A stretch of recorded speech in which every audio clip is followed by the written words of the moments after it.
Hi, everyone, and welcome back to yet a new season of 20 Seconds for 20-somethings. My name is Michael. This is where I try and give some decent advice without really having much preparation. Sometimes it's good, sometimes it sucks. It usually gets a laugh, but that's really not what I'm usually going for. Anyway, without further ado, I think we have Amelia up for our first question. Hi, Amelia. Hi, Michael. Great to get some advice from you. I think now I need it more than ever, so I hope you're ready to really help me with this. Okay, so with Amy Coney Barrett, she just got voted into office. I just need some advice.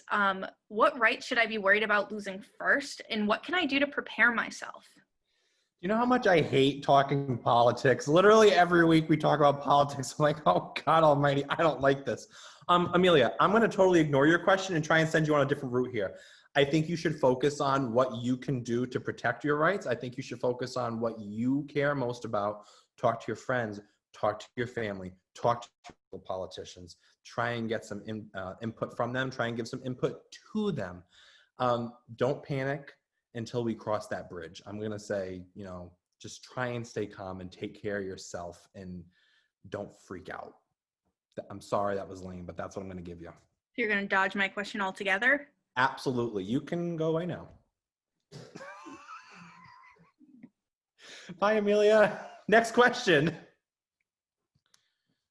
think it's Rachel. Hello, Michael. I have a question for you in terms of COVID. If we go into a second quarantine, do you suggest any activities to keep us busy at home again? Okay, so I don't know if anyone remembers me saying this from last semester, but baking bread is an amazing activity to do. Let me tell you, it's something you can start in the morning, let that dough rise, let that yeast activate, then you can do some homework, you can go to work, you get home, you can really knead that dough, get your anger out on that dough, and then you can bake it and eat it, makes the house smell nice and it tastes yummy too. So bake bread, that's my advice. I don't know if she liked that or not. Nate, I think you're up. Hi, Michael. Hi, Nate. My question is, what advice would you give to Donald Trump right now if you were able to talk to him? I get scared about saying these things because I can't really go on the internet. But hopefully we can edit it with a bleep button.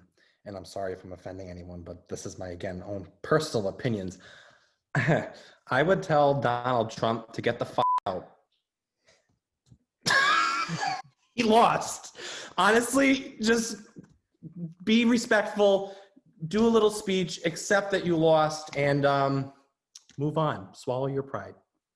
That is all. That was so bad. I'm so sorry. Hi, Tyler. Hey, so with COVID rates continuing to rise, why do so many people still refuse to wear a mask? Honestly, I think it's a combination of people being stubborn and people also believing that this does not exist.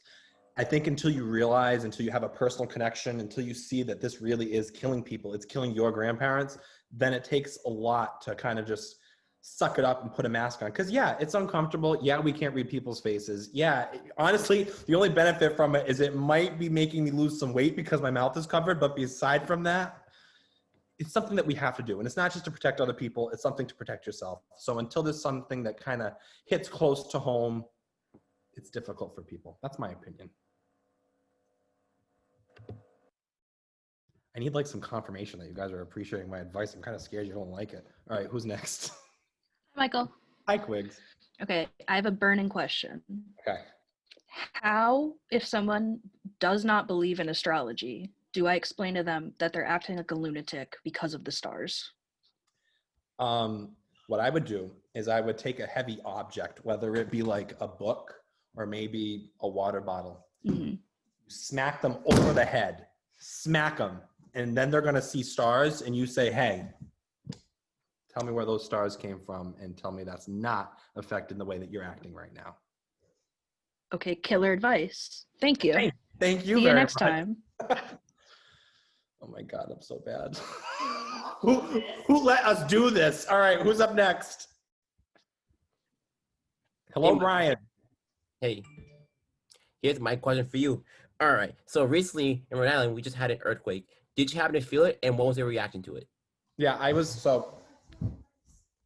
over here and I was running the garbage disposal and the house started shaking and I had this box in my hand and I ran out the door and I wanted to see if it was shaking outside too, which it was. And then I went, oh my God, I think we're having an earthquake. So yeah, I felt it. Yeah, it freaked me out. And I kind of hope we never have one again because I didn't really like it. It's just crazy, this world right now we're living. 2020. That's all I'm going to say. Thank you. Anytime, Brian. What's next? Who's up next? Is there someone else next? Oh my God. Hi, Macy. Hi, Michael. Hey. So my question is, what are some things that can help a college student improve their time management? I am one of those students. Yeah, listen, I am one of those students as well. Honestly, rely on your friends and make lists. Those are my two pieces of advice. If you tell your friend, hey, I need to get this done, what I do a lot of times is I take my phone and like my friends usually sit over here and I take it and I throw it to them and I say, hey, keep the phone. I don't want it until I'm done with what I'm working on. And then making lists kind of keeps yourself organized. You can kind of get the gratification of checking things off when you're done. That's your little incentive. And those are my two pieces of advice for you, Macy. Thank you. Anytime. Natalie, are you okay? She's fine. She has a bruise on her ass, but she's fine. Hi, Mason. Hi, Michael. So I got a little more lighthearted question. Okay. What's the best gift to give your mom for Christmas? Honestly, with my mom, I gift her my presents. I go home.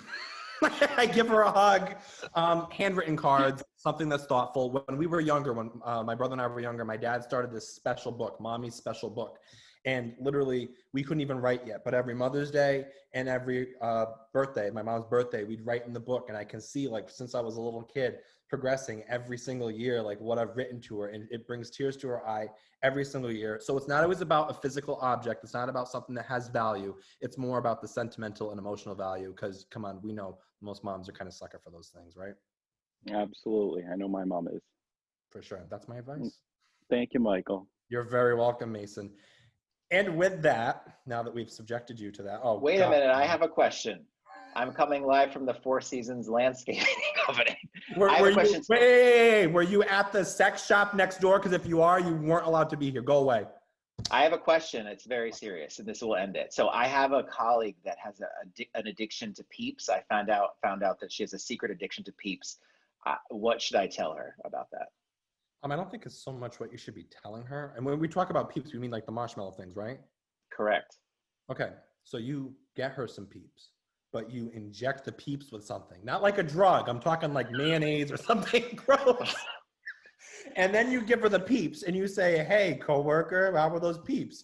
Coworker won't like the Peeps. Coworker won't buy Peeps again. It's kind of a scare tactic and it's kind of not so safe, especially with COVID, but give it a shot. All right, I'll try that and I'll let you know what happens next week. Thank you so much. I'm really looking forward to hearing about that. And with that, I'd like to end this segment of 20 seconds for 20 somethings. Honestly, I stopped counting because I threw the phone at Natalie. But thank you for joining us. Maybe we'll all see you again next week. I'm not sure. But have a wonderful rest of your night. I hate this.